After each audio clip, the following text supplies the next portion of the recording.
খানের মতো একজন আছেন, আমি তাকে ফলো করি, তাকে আমি মানি, তাকে আমি আইডিয়ালাইজ করি।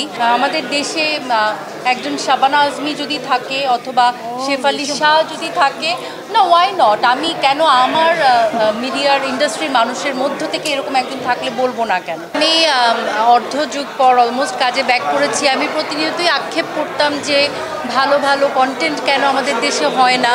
আমাদের দেশে এত শক্তিশালী পারফর্মার্স আছে, তারপরও ভালো ভালো কন্টেন্ট কেন হয় না। বিনোদন ধর্মী মানেই যে শুধু মানে বাণিজ্যিক মানে বিনোদন ধর্মী তা তো নয়, হৃদয়স্পর্শী ইন্দ্রস্পর্শী এরকম কাজ আমাদের দরকার।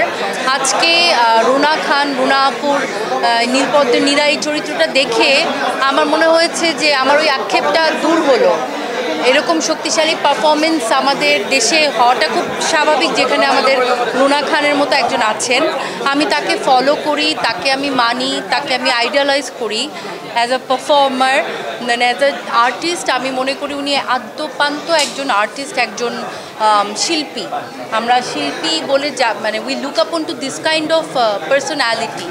তো রুনা আপুর জন্য অনেক অনেক শুভকামনা। এত সুন্দর একটা ফিল্ম দেখলাম, এত অসাধারণ মার্জিত শৈল্পিক অভিনয় আমরা আরও দেখতে চাই। রুনা আপুকে নিয়ে অনেক কাজ চাই, আসলে ওটিটি প্ল্যাটফর্মে অনেক কাজ চাই, অনেক ফিল্ম চাই। কারণ আপু এমন একজন পারফর্মার, ওনাকে দিয়ে যে কোনো চরিত্র পসিবল।